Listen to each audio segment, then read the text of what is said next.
Ngayon, lumalabas po na si XRP ay mas ginagamit na sa mga totoong negosyo kaysa sa simpleng retail trading lamang. Ayon po sa ulat mula sa Coinbase, nagsisimula ng gamitin ng mga kumpanya ang crypto, partikular po sa XRP, para sa mas mabilis at mas murang money transfers sa iba't ibang mga bansa. Kapag mas marami pong kumpanya ang gumagamit kay XRP sa totoong transaction, tataas po ang demand nito na posibleng magtulak ng matatag na price growth or paglago sa long term. Kaya yan po ang siyang ating pag-uusapan sa video na ito at simulan po natin sa ating pinakaunang katanungan kung bakit B2B payments ang bagong direksyon ng crypto. Yan, sabi po rito ay CEO Brian Armstrong of Coinbase said that most cross-border payments are business-to-business transactions. And this is where crypto adoption is growing the fastest. Ayan, paliwanag po natin. Ayon po kay Brian Armstrong, CEO po ng Coinbase, na karamihan sa mga international payments ay B2B or business to business. Ibig pong sabihin yan, ang mga kumpanya na mismo ang gumagamit ng crypto para sa kanilang financial operations. Dahil mas mabilis at transparent po ang blockchain, nagiging practical choice po ito para sa malalaking halaga ng pera.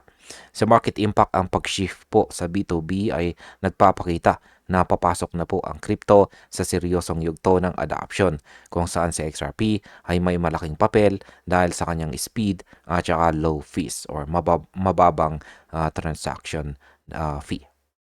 Ngayon ay paano naman po pumapasok si XRP sa trend na ito? Ayan, sabi po rito ay the XRP Ledger or XRPL was built for efficiency and scalability. Perfect for corporate settlements and international transfers. Ayan. Si XRP daw ay likas na uh, ginawa para sa ganitong sistema. Dahil sa kanyang bilis at napakababang transaction cost, nagiging ideal po siya para sa malalaking kumpanya.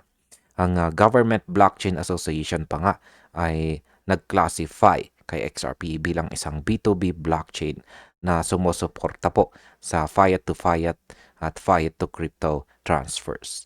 Kaya ang market impact po dito ay dahil po sa design ng XRP, siya ang may pinaka-advantage sa pag-expand ng business-based crypto payments, lalo na kapag tuloy-tuloy ang institutional adoption. Ano naman ang ebidensya ng lumalaking adoption? Ayan, ang sabi po rito ay blockchain data shows rising XRP transactions across Asia, Europe, and the Middle East, especially for liquidity and trade settlements. Ayan, mula daw po sa datos ng blockchain analytics, mabilis na tumataas po ang paggamit kay XRP sa Asia, Europe, at Middle East. Marami pong negosyo ang ginagamit si XRP bilang liquidity tool sa international trade. Tumataas din ang kanyang integration sa mga stable coins at tokenized assets. Kaya ang market impact po nito ay ang ganitong paggamit ay indikasyon na si XRP ay hindi lamang po speculative asset kundi nagiging backbone na ng global digital payments. Bilang panghuli, ang aking opinion naman tungkol dito ay ang lumalaking adoption ng XRP kay Coinbase ay patunay po na papunta na tayo sa bagong yugto ng crypto, kung saan ang tunay na gamit ang mas importante kaysa sa hype.